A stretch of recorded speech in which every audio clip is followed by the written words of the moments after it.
Hey, everybody, and welcome back to the Burn Boot Camp podcast. I am your host, Devin Klein. In this episode, I am taking you back in the vault, back in time to episode number 4, where we discuss our top 5 nutrition principles. We are breaking down the nutrition principles we live by, and there are several questions that we answer and explore here in over an hour.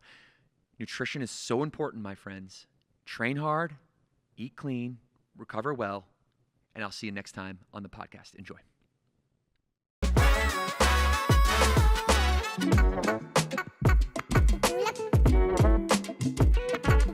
All right. Are we live? We are live. We are live. Let's do this thing. We're going to talk nutrition today. We're going to talk just some habits, Right. Some just natural, organic habits that we have, some rules that we've incorporated. This is the nutrition tool belt, all right? This isn't a cookie cutter plan where you get to show up and we lay out for you exactly what to do, and then you go home and follow those instructions, just regardless of whether those fit into your life or not, right? This is about practicality. Yep. Nutrition is about practicality. Morgan, I know that over the years, at one point were, I would say, unhealthy people, probably because we didn't have the knowledge, right? I used to think like back in the day, like Gatorade was healthy. I used to think like Diet Coke was okay because it was diet. Well, we a just lot's didn't changed. know. Yeah, we didn't know. We didn't know. But now we do. We ate fast food like every day for lunch in Oh, high yeah. school. Oh, That yeah. was like once you became a junior, you could go out and have an open lunch, and it was like, it was McDonald's, Taco Bell, Schlotzsky's, Oh, yeah. all the things. And I think then college, like I know you got a lot more interested in nutrition, like with athletics and I stuff, did. but Because they told me I was too skinny and I needed to gain weight. And I Yeah. was like, how to do that? They're like, eat good. Yeah. How do you do that? But then for me in college, Double cheeseburgers with ketchup only? That's I was not on eating good? I was on a budget, so it was ramen noodles and, pizza rolls and So needless to say, you and I have come a long way in how we approach nutrition, how we've educated ourselves on nutrition. I mean, I think our philosophy's changed a little bit, even in just the last 10 years that we've talked about this, like when we had kids.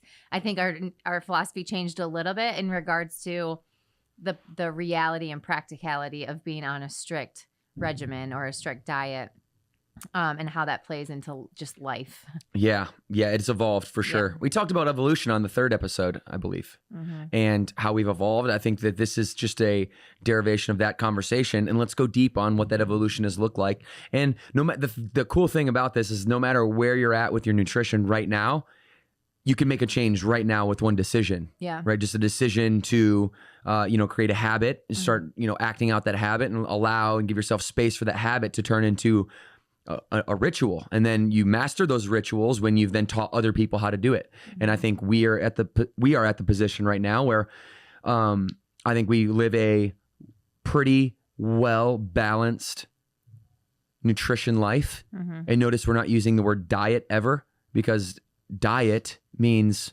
here's what diet means in Webster's dictionary: a habitual consumption of food by a living organism.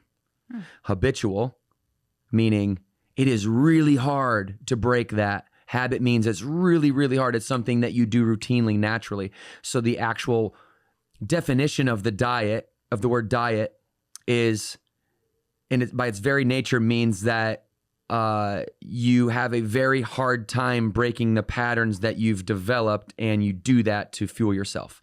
So how come every 90 days there's like a new diet?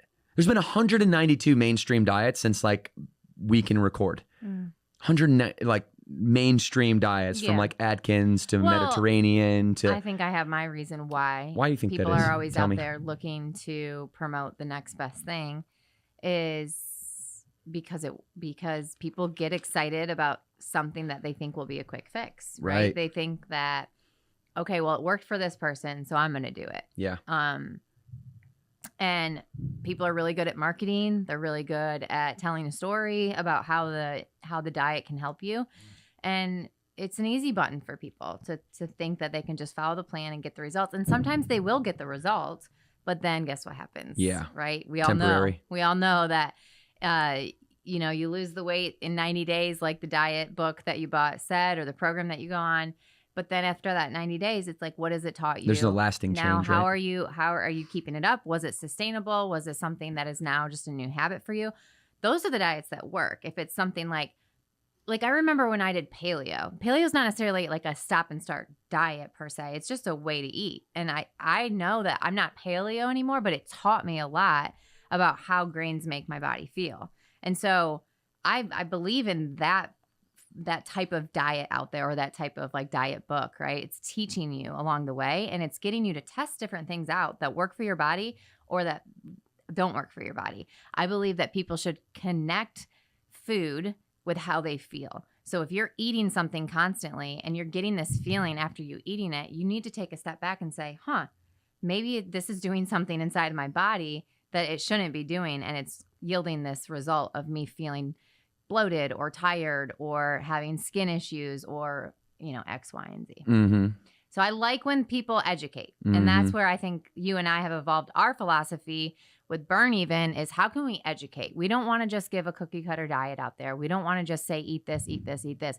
We want to create these small habits in you. But along the way, we want to educate you on whether you leave Burn or not, you still have some empowerment and some education in your tool belt to say, okay, I know how to eat to fuel my body. For sure. And that tool belt that you mentioned, paleo is just one of the tools. Yeah. Keto is one of the tools. Yeah. The Atkins diet, one of the tools. Intermittent fasting, one of the tools. We're never going to get caught up at Burn Boot Camp in this like religious war of diets. And because, like you mentioned, there's an attachment and something to sell on the back end of that argument, that a lot of the diet culture nowadays are people from I'm just going to use arbitrary examples, but people from the paleo camp going after the people from the carnivore camp and saying, that's not the way you should be consuming meat. Or the people from the vegan camp saying, you're wrong and I'm right. Right. And then here's all the reasons why. And the reality is all of those things, every diet, every strategy, every modern day, a contemporary way to eat or nutrition habit is only a means to restrict or rather a better word is regulate calories. It's just to regulate calories. And yes, I believe that there's science that's associated with each independent style, if you will. But here's what I also believe, that is largely overstated and blown up in like one small little nuance, like the protein absorption window, okay? There is such thing as a protein absorption window. It is better for you incrementally, marginally, to get your protein within 30 minutes of any hypertrophic workout period if you want to maximize protein synthesis. That's basically a fancy way of saying, get your protein in after your workout, because your protein is the building blocks of your muscles. The quicker you get them into your body, the faster you're going to repair your muscles, and you're more susceptible within a 30-minute window. Is that true? Yes, it is true, but it's incrementally true. And it's largely, and we even say that at Burn, but it's just an example of how you could overstate that. And people will say, if you do not get your protein within 30-minute window, then you shouldn't even get it in at all, which is false. Right? Like, because maybe they sell a 30-minute post-workout window program and they need you to buy into their philosophy in order for them to make a living. And maybe they really do believe that. And I'm not trying to say, good or bad. I'm just trying to relay, and you're trying to relay what we've done, what we've seen work, and from our experience and our examples, what type of philosophy that you have. So Morgan, let's layer it like this, okay? I'll give a philosophy, and then we can talk about some strategies, and then we can talk about some tactics that are all a part of that tool belt. My first one is never make a change that you don't plan on keeping or intend on keeping forever. And why do I say that? Because just like you mentioned, as soon as you start counting 90 days, like you're going on the 90-day fat shred program, all you're doing is counting the days into which you begin starting over. Or till you stop doing that diet, in which you revert and you rebound. And then you have this extra layer of an emotional stressor on you that's like, okay, and like this is the narrative for a lot of people in their head. They're like, okay, self, you did that for 8 weeks. Now don't be a fat pig for the next 8 weeks. Now you don't be a fat pig for the next 8 weeks. Now make sure you control yourself. And there's this inner narrative that's a demeaning narrative, because you're trying to force yourself to create a ritual that you didn't intend on creating in the first place. And your actions and your words aren't congruent. Your behaviors aren't in alignment with what you're saying. You're not going to feel whole. So never make a change if you don't intend on keeping it forever. I think that's a good philosophy. What do you think? I do, for the most part. I think that tell me where you go. The one way I could like maybe debunk that, if I'm hearing you right, is let's say I eliminate alcohol for a month. maybe I don't intend to eliminate alcohol for the rest of my life, but I do want to do it for that period of time. And then I realize after 30 days, wow, I don't need to drink as much. Like I feel so much better about myself, but I still incorporate some alcohol here and there.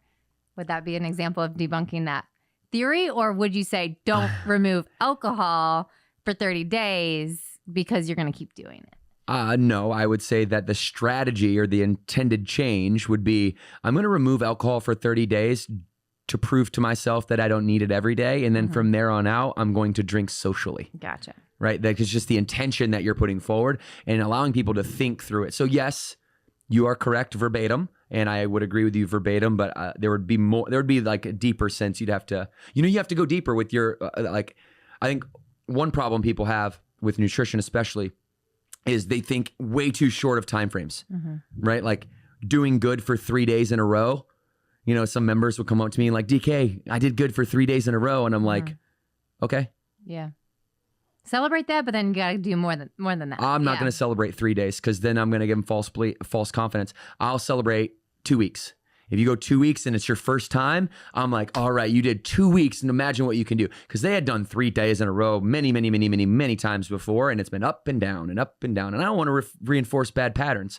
So I'm going to just take my window out a little bit. And I might say at that 3-day mark, like, hey, you have some good momentum going here. Yeah. Like, let's go for 10 more days and let's talk about where the momentum's at then. And, you see this too with like results, right? People and think that they can get a lot more results in a lot less time than is probably true. Yeah. Like lose an large amount of weight in like 60 days. And they're like, wait a minute. Right. Because you saw it in like The Biggest Loser or something, where you lost 120 pounds in 90 days. And it's like, yeah, that's kind of what we're getting You at. want sustainability, right? Sustainability. That's the underlying theme, right? We want sustainability both with your nutrition and with even your physical habits of working out at the gym, right? We're gonna get you there gradually, one small win at a time. So let's stay on habits and rituals for a moment, and let's talk about some of the habits and rituals maybe that we've incorporated in our lives. We pitch and catch on that, and anything that you've seen out there or heard out there that you agree with and that you want to point people in the direction of pursuing or disagree with and want to make sure that they're staying away from. Do you want to start or do you want me to go? I think one habit that helps me a lot is to plan. Okay. Now, I'm not somebody who sits there on a Sunday and gets every meal in a container. I did do that at one point when I had a little bit more time on my hands, but now I plan out what my dinners are going to be. I get Home Chef, which I have been doing that since the pandemic. So I know exactly when those meals are coming and I know what we're going to eat as a family. So I have the food in our pantry and in our refrigerator. So I do think planning is a big deal. I plan all of my breakfast and I take that into work. And then usually lunch and dinner are, again, something that I cooked for. So that's a big ritual that I think helps people. If you're someone that's busy, you've got multiple kids, you have a job, whatever the case may be, if you don't plan, then we all know what's going to happen. You let yourself get so hungry that you're driving down the road and you're like, I'm so hungry right now. I don't care what I eat. I just need to eat. And where do you tend to go?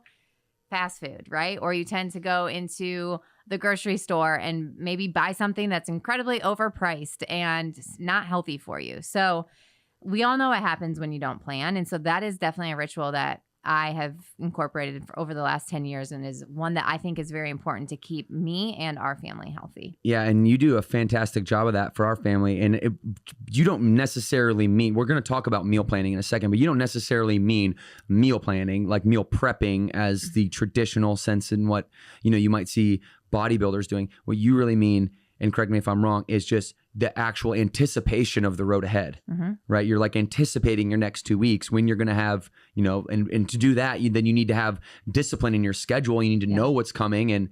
And we talk about anchoring your workout and anchoring your nutrition, in that schedule. So like, do you recommend people that are just getting started? You've been doing this for 10 years now. What about somebody that's like struggling and they haven't necessarily dialed in the time needed to do these things? Do you recommend them carving out time on their schedule? How does somebody get some momentum in terms of planning ahead? Yeah, then I actually do recommend sitting down maybe on a Sunday and planning out what are your meals going to be, what ingredients do I need to get? Let me go to the grocery store.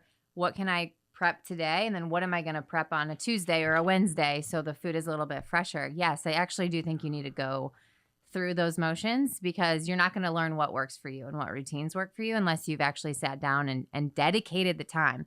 I think I'm to the point now where, I can wake up a little bit earlier and cook a couple, pounds of ground beef if I didn't do it on a Sunday, right? Right. But that's because it's important to me. But I've created those disciplines long ago. Mm-hmm. I mean, you know me, I was in the kitchen on Sundays, and I loved it. But then with 3 kids and a busier schedule and traveling, you got to find it in little other pockets.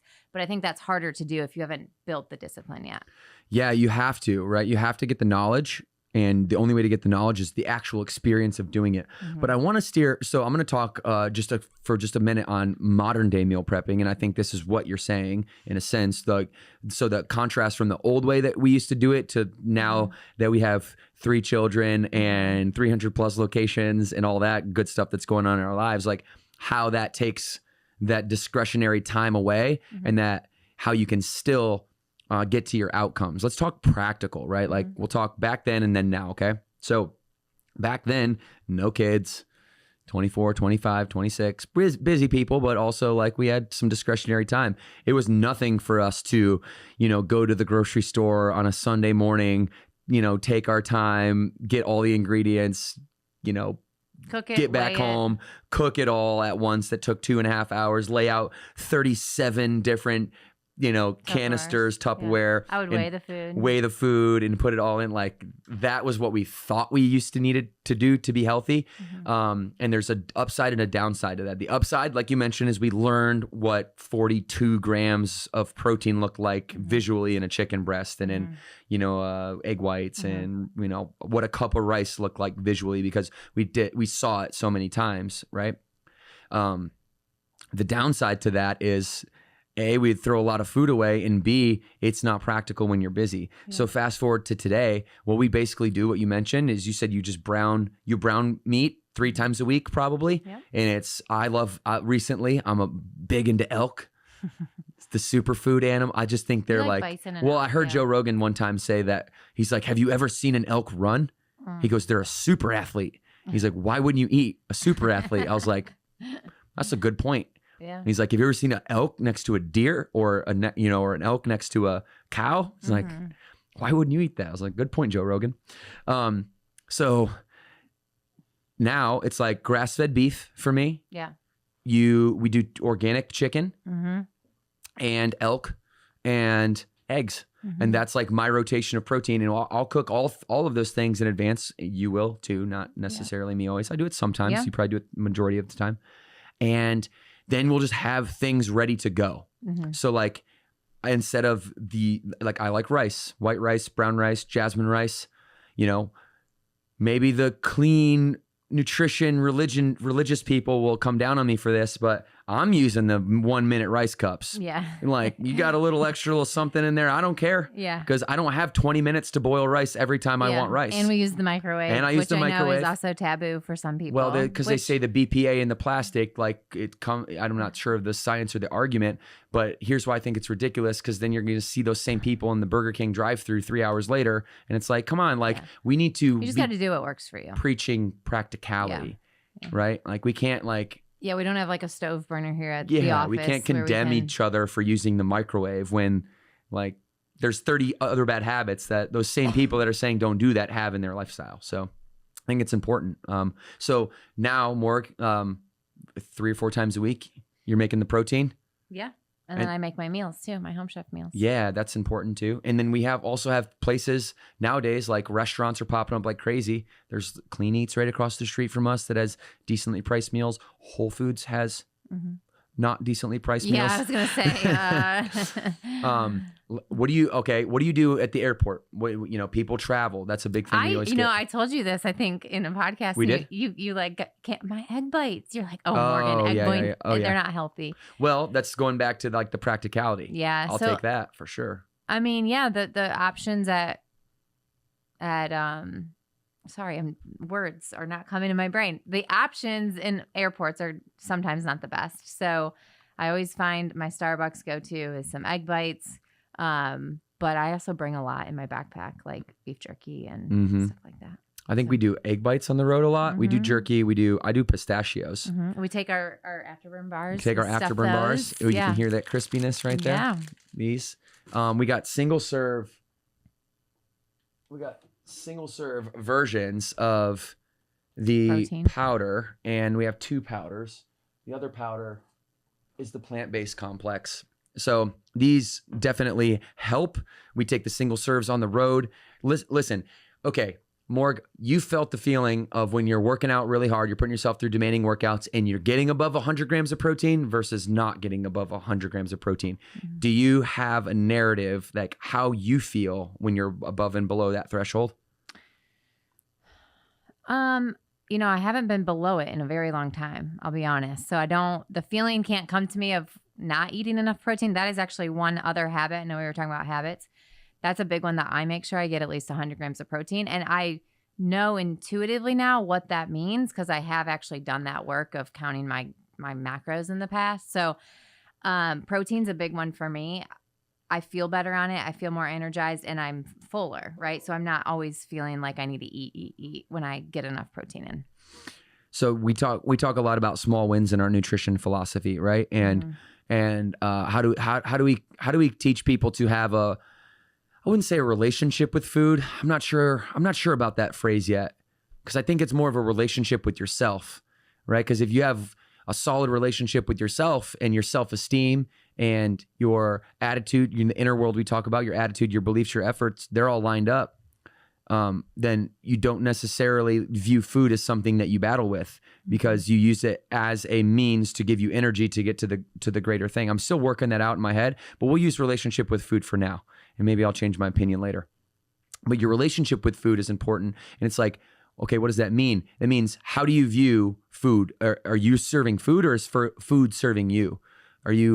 Is food fuel to give you that energy to get to that goal in your life? Or is food a source of escapism and pleasure that you're running to when you want to drown the bad things that are happening in your life? Honestly. Okay? So food is fuel for me for the most part, but I'm also not going to get on this podcast and say that sometimes I eat food because it tastes freaking good and I'm maybe about to start my period and I want some pizza, and that's food is, what was the second thing you said? Food is fuel or and then food is escapism. Escapism. Or maybe I'm just having one of those days and I want a bag of potato chips. And I have it, right? So I don't think that it's like an all or nothing. It's about what's the ratio in your life look like? Are you thinking of food as escapism 100% of the time? Then that's probably going to end up being a problem for you. Or is there some balance where, yes, food is fuel, but it's also okay that if I eat something that isn't necessarily the best fuel for my body, doesn't mean that you're not going to reach your goals.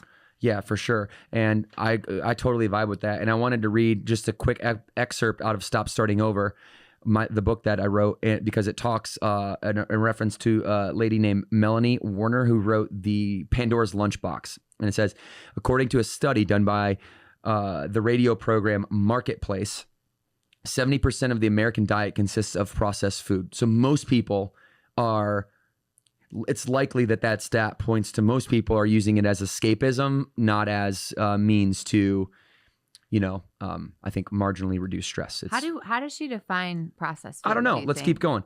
Pandora's Lunchbox author Melanie Warner says that processed food revolution began over 100 years ago and has gradually continued to take over the American diet. Warner says that there are an estimated 5,000 different additives allowed to go into our food, but, the FDA doesn't actually know how many additives are going into our food. This is in part because regulations are not only self-regulatory, meaning the bodies that make the regulations are also the check and the balance to the regulation.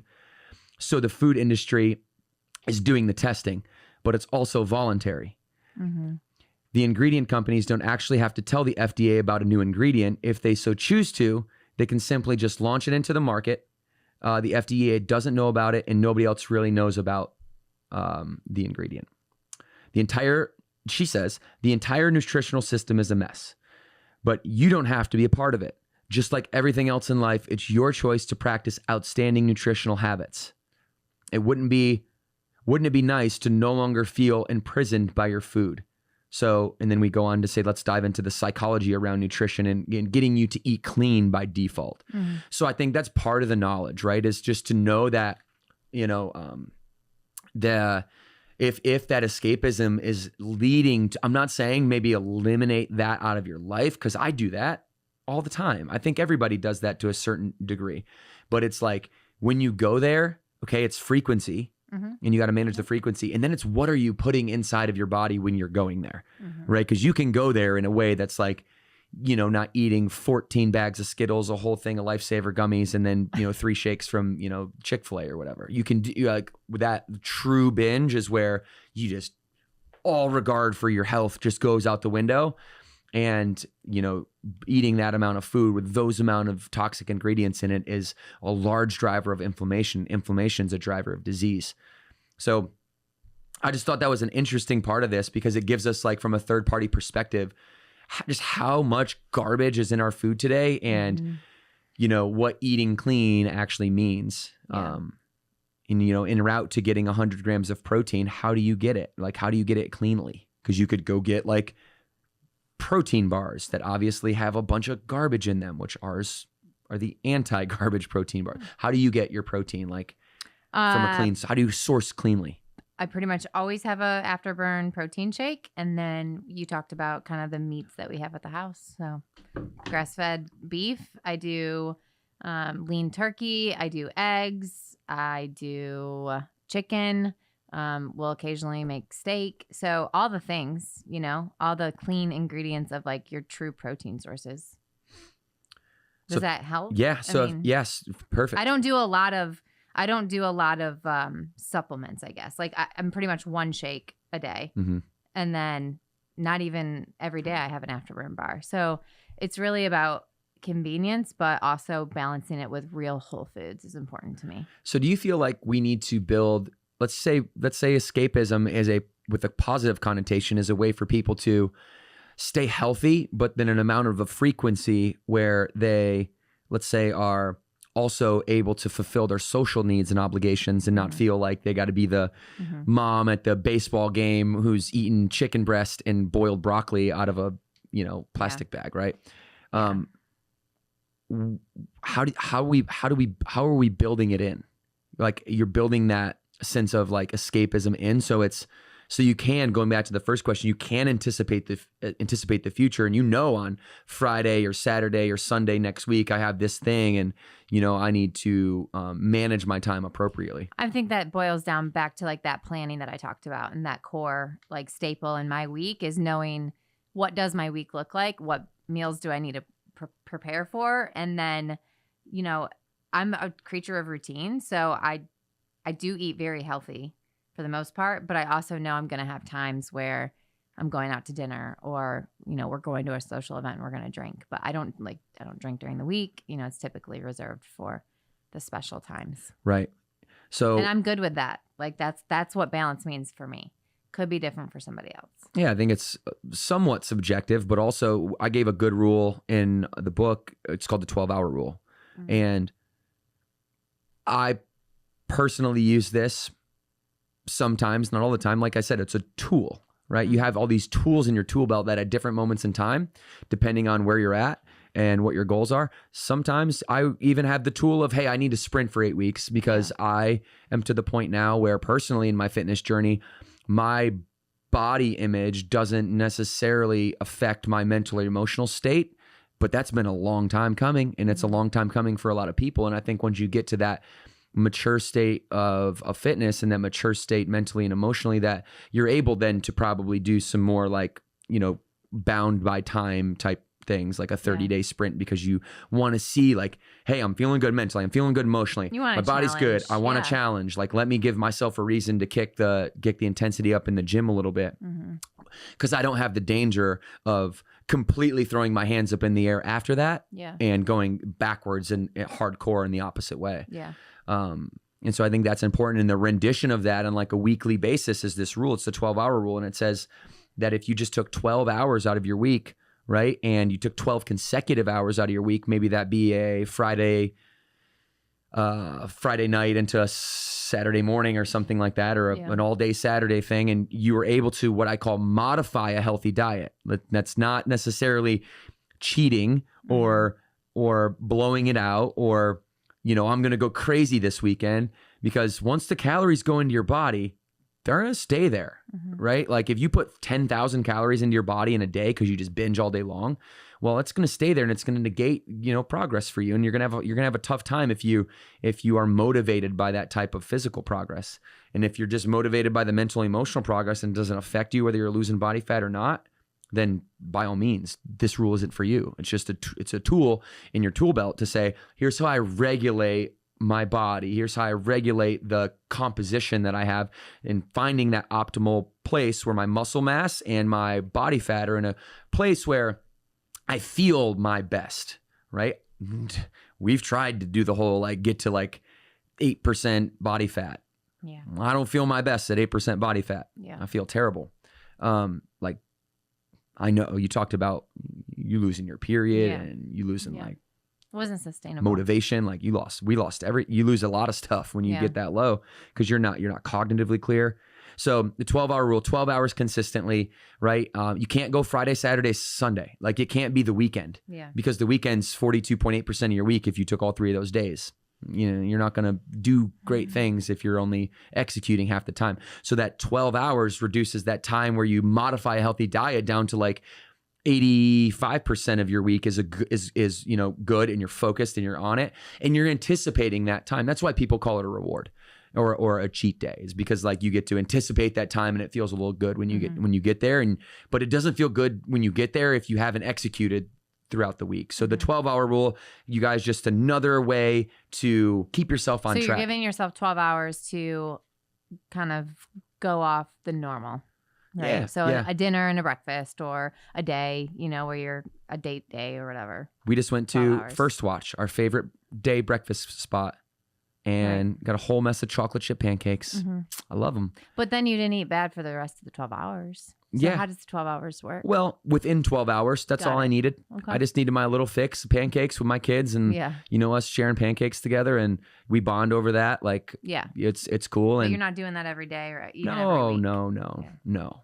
Because I want to make sure that I that food continues to serve me, that I'm not serving food, that I am not imprisoned by this feeling that I need food, that it has me, it's got a hold of me. There's this sense of not being in control when you feel like I have to have these things.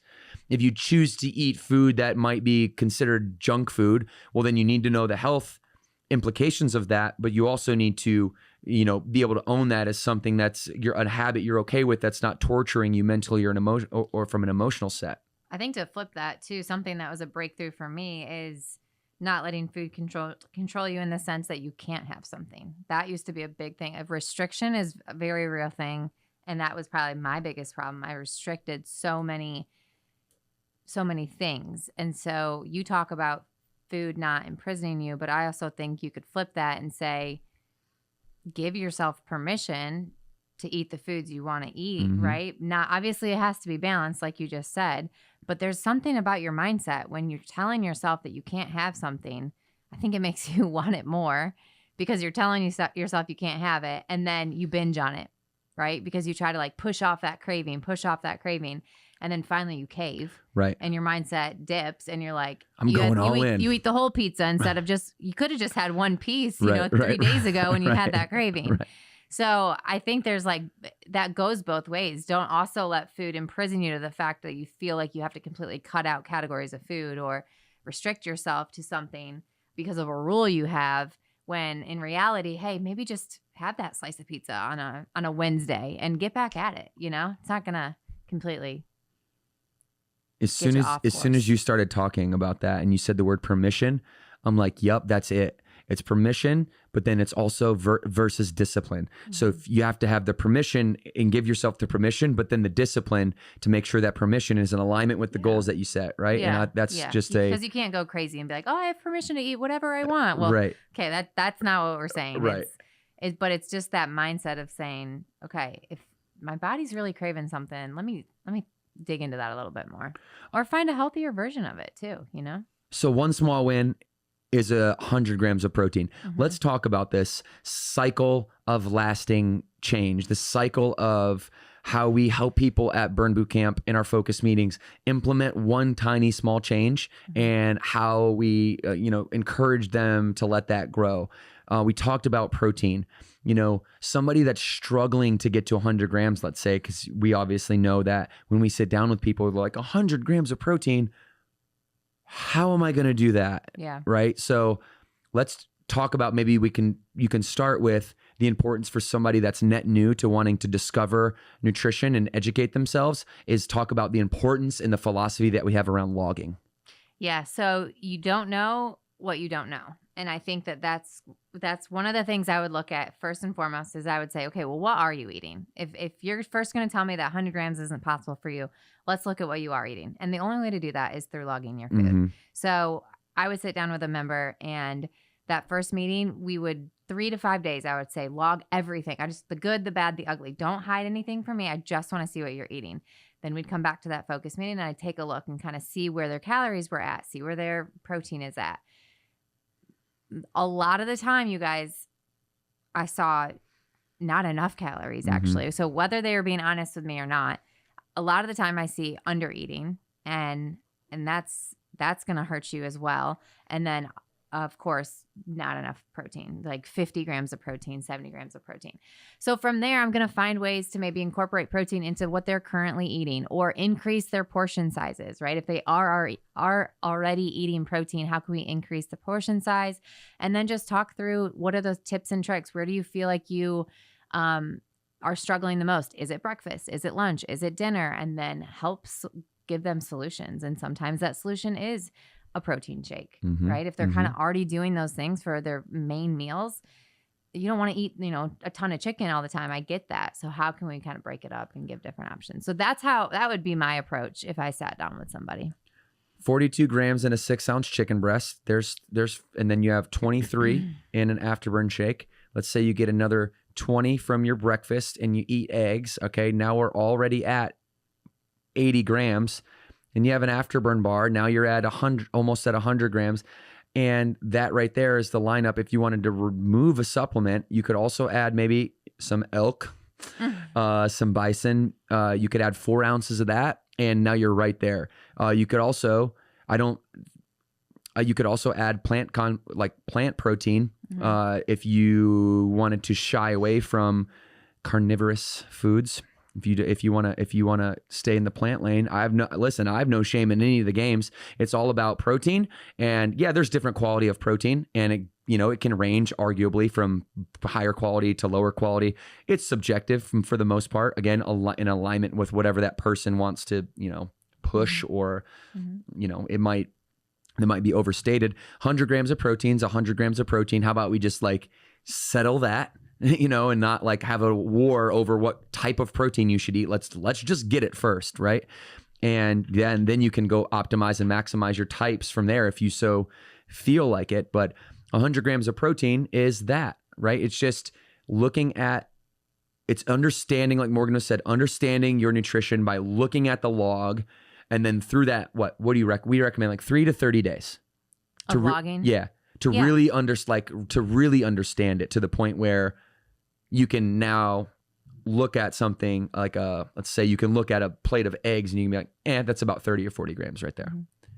Listen, logging is not a bad thing. It's not a bad thing. It really just depends on what your relationship and mindset is of it. I took it to an extreme. So I had a bad experience per se with logging, and that's why I don't do it anymore. But that's only me as an individual. I know a lot of people that I love dearly that do still log every single day, and I support that because that's the tool that works best for them, and they don't have a poor relationship with logging their food. So if you find that logging is something that's truly helping to keep you accountable and helping you understand your body more and how you're feeling in connection to what you're eating, then I support logging your food. I support everybody logging their food for those first 30 days because you don't know what you don't know. And you'll be surprised at where you land. If you're someone that's a routine eater and you're able to get everything in that actual log, you'll probably surprise yourself either how much you're overeating, undereating, or not getting enough of those good macronutrients into your body. And then it's from there, spot. You Yeah. you might do it again every year. Yeah. Right? I honestly For a period of should time. do it. We should do it. We haven't done it in a while. We I use the haven't Lose done It in a app, while. everyone. Yeah. The Lose It app Yeah. is a good app.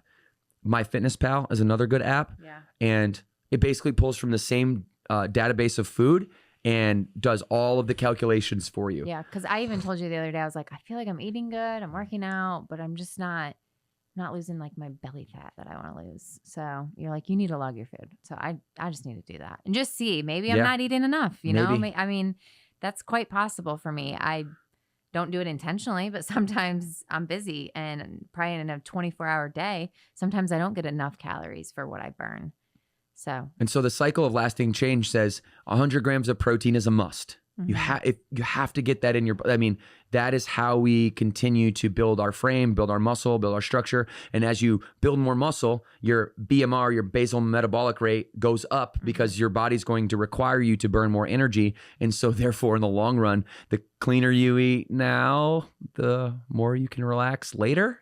If that's any motivation for anybody, but regardless. We stay on 100 grams of protein. We're not going to just give you the knowledge and then you think knowledge is power, but really it's the absence of execution is going to leave you in the same place. So we are at Burn, one small win in the cycle of lasting change means we are forcing you to execute before we move to the next small win. So we're going to get you to 100 grams of protein. We're going to build that habit, and then we're going to build rituals around that habit so you never have to worry about it again. And it becomes a default for who you are and what you do and how you move through nutrition. And then, okay, then you might log after that again. You might say, okay, what's the log for 3 days? Okay, so what's the next gap? Let's talk about hydration, right? The next one small win, another small win is hydration. We say at least 0.5 ounces of Half your water body weight. of Yeah. half your body weight. Yeah, half your body weight in ounces. Half your body weight in That's ounces. an easier Thank way you. to Yeah. think about it. Yeah. Half your body weight in ounces, which, by the way, can speed your metabolism. If you are dehydrated, it potentially could speed your metabolism up by up to 30%, some studies show. So I know that. Also, a lot of people get hunger and hydration confused, right? Yeah, you're so right. So Talk about that. If you're dehydrated, a lot of the times that's going to show up in feeling hungry and feeling like you're not satisfied, when in reality, you just need to drink some more water. So, hey, it doesn't always work out that way. It doesn't always like stop your hunger, but and look, now you're drinking water. You're reminding yourself to get your ounces in. Define fuel. Yes. And we believe, I know this is like kind of a next step, but we also believe in quality water. We do.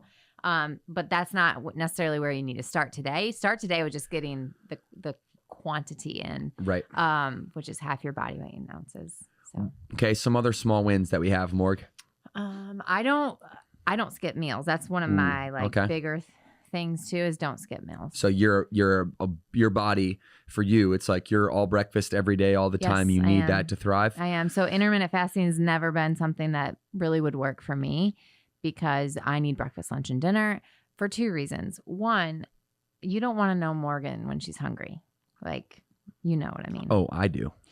So I know Morgan when she's hungry. That's where No Mercy Morgan comes from. She trained one camp when she was hungry one time, and those members, I think, are still laying on the ground 6 years later. I just I don't do well without eating food. But also then I just feel like I make bad habits when I'm hungry and when I've skipped a meal, and I'll overeat. And so I just have recognized that. So I'm somebody that really tries to plan out a breakfast, lunch, and dinner. I'm not a huge snacker. So I will say that. I'm not at every 3 hour I eat, it's really breakfast, lunch, and dinner for me. Yeah. I feel like you just eat really when you're hungry. Yeah. Like you get hungry and you're like, okay, you're very disciplined, by the way. For the most part. You're very disciplined. For the You most don't part. eat like, I'm not very disciplined. I'll get up and eat multiple Lara bars in the middle of the night. Our kids have all these, we buy them healthy organic snacks and stuff. Morgan, you know those Nature's Bakery? The fig bars? The fig bars? Yeah. Oh my God, the blueberry ones? Yeah. Those are incredible. And But you a little bit of some of those with like some almond those milk. aren't unhealthy. They're not unhealthy. You just have like Those how little many of them? those little nutritionally dense squares, they pack about 210 calories in one pack, and I'm eating 4. Oh my God. You guys, I need to find a lock for our pantry. If anyone has recommendations, shoot them over to me because I really do need it for Devin. It brings it. Go ahead. So go ahead, here's go what ahead. he on multiple occasions has ate the kids' candy or dessert or like their treat that they were looking forward to the next day. And oh man, your little daughter, Cameron, she gets so angry at you. Yeah, she does. You know what she said to me the other day? What'd she say? Well, apparently you guys had some sort of like a Bricks pizza that was like a dessert. We did. We ordered cheese pizza and then a chocolate pizza for dessert when you were gone. It was a mom's night out. So you did that with the kids. And so the next day she was looking forward to seeing that piece of chocolate pizza or whatever it was. Well, Daddy ate it. And she was so mad. And she was like, but he told me that he wants a 12-pack. Why is he eating this? And I was like, oh my gosh. So, Oh, boy. Yeah, I think you heard that later in the day. I did. Yeah, she FaceTimed me yelling at me, and I was like, baby girl, I understand that you're upset. Just please do not talk to daddy this way. This is a learning lesson.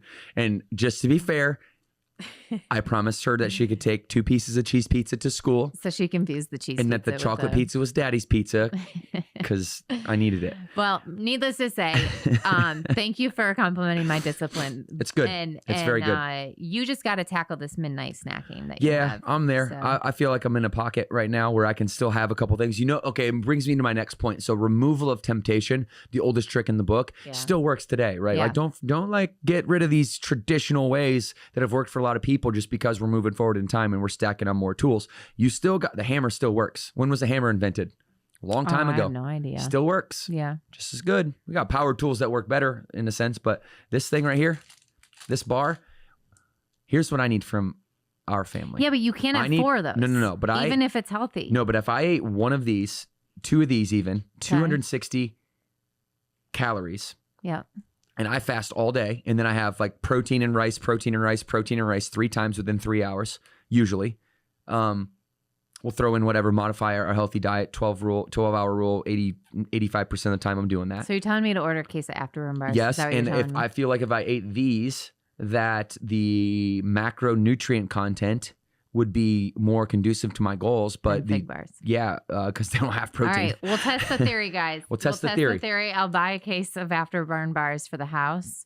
We'll see if you snack on it. Well, my question is, why don't we have? We're off and on with our own bars, and I don't get it. We need to have these stacked up. We have in our house. We have. We're stacked on all the other supplements. We have grass-fed whey protein for days, and I'm not running out of smoothies. But we were out of stock. Yeah, we were. But now we're back in stock. stock. Triple chocolate with almond butter is that jam, and you got to get you one. All right, so remove temptation. Temptation. Yeah, yes. Okay, so you love necessarily like you don't like the way you feel after you eat a whole box of Cinnamon Toast Crunch, so maybe you shouldn't keep it in your house. Yeah.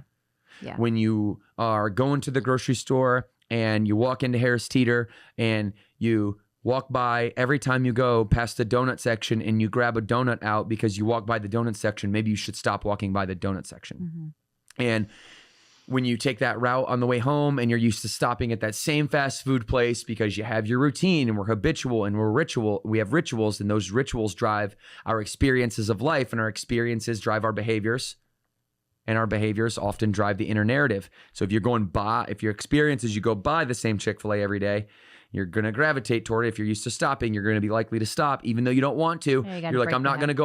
I'm going. And you turn right. We've all had that experience before. So remove the temptation by anticipating a different route home, by removing those things out of your path. And what ends up happening is it's a form of pattern interruption. So it's psychological. You get rid of the visual, and the visual doesn't trigger the thought, and the thought doesn't occur. You're less likely to think about eating it. Mm-hmm. And so pattern interruption is a great way for you to break your unhealthy patterns. when I was first getting started trying to help people in focus meetings, there'd be a lot of things that I couldn't help them with, and a lot of them were nutrition.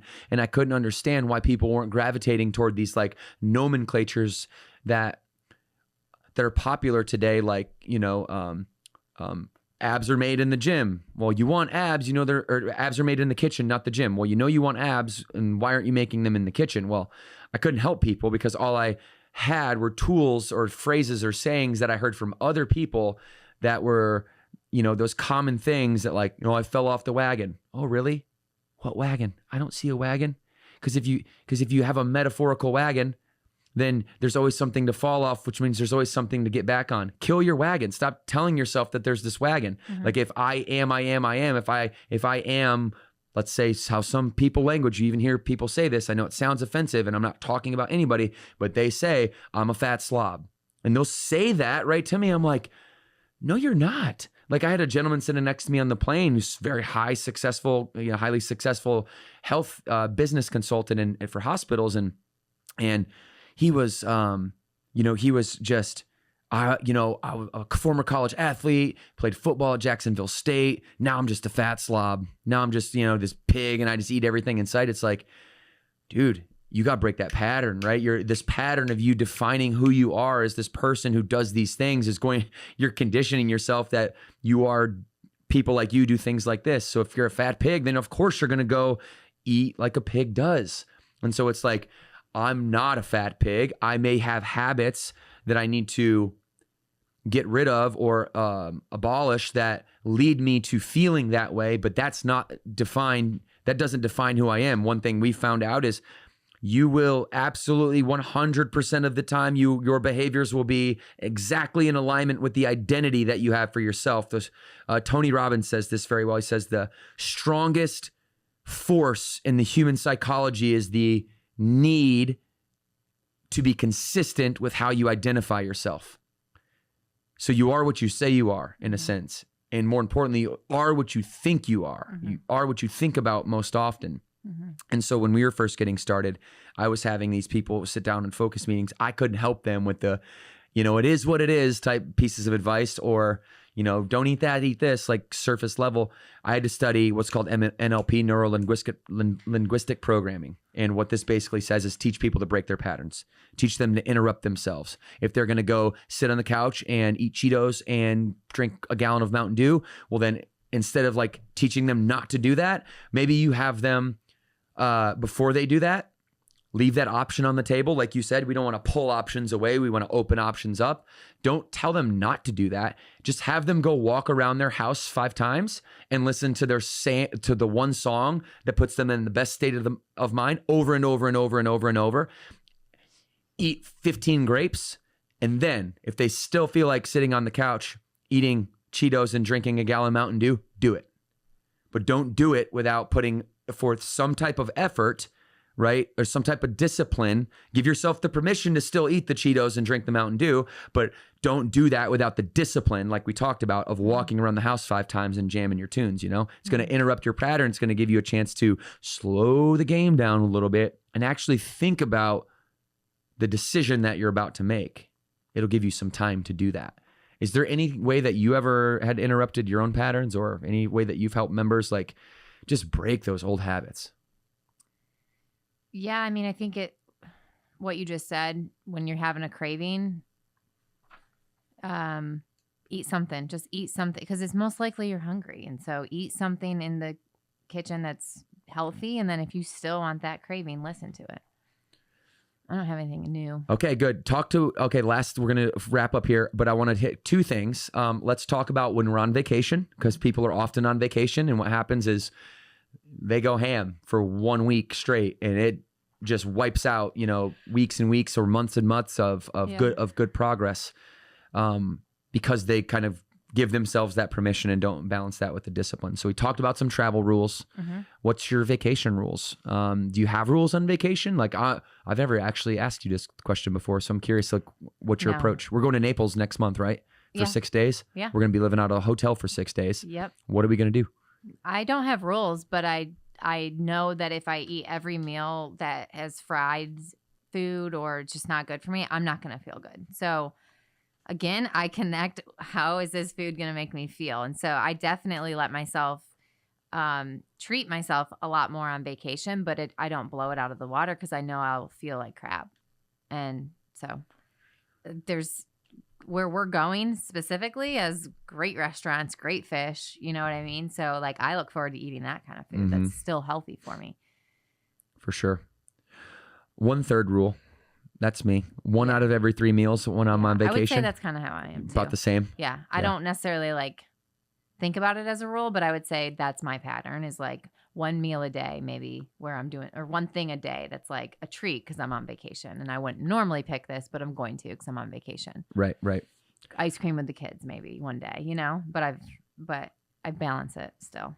In my book, I said, don't sell your home, meaning that if you're going to go on vacation to the Bahamas for the week, you're not going to like sell your home just because you're going on vacation to the Bahamas. You're coming back to your home. So don't abandon ship, you know, completely when you're getting out there. And I think that's about it, Morgan. You know, we have a whole nutrition section in the book that I've authored it and we wrote it. We're writing a new one right now. Morgan and I are co-authoring it. It's tentatively titled, but we're going to have a lot of nutrition, a lot of the stuff that we're talking about today crystallized for that project. And we're excited to bring that to you. So if you haven't read Stop Starting Over, it's the predecessor to the book that Morgan and I are co-authoring. And it's right here, Stop Starting Over. So, shameless plug here on the podcast today, but this has just helped so many people. When you and I have both been asked to sign, because you influenced this book so greatly. A lot of the strategies that are in here were driven by your desire to make our family healthy, especially in chapter 9, the nutrition chapter. Yep. Yeah. And so thank you for that, and really driving this. You know, I'm an all in, all out person. So I would be, if I wrote a book without your input, it'd probably be like these hardcore, stringent, rigid rules, because that's how I am. But you've created this practical philosophy that we now share, and it just works so much better. So summarize it 1 win at a time. You know, make sure that you aren't pressuring yourself to do one thing 100% of the time, or, you know, that if you decide to modify, a healthy diet, that, you know, that is in your plan, that you're anticipating ahead of time, that you know the road ahead, that you're, generally speaking, not trying to make any changes that you don't intend or plan on keeping forever. And, you know, that you use some pattern interruption when you are having a hard time breaking some habits. And what do you replace those bad habits with? Our life experience is driven by the habits and the rituals that we possess as human beings. And nutrition is just one of the many things that we need to continue to work on, and we'll never stop working on it. There is no goal line with nutrition. There is no end game.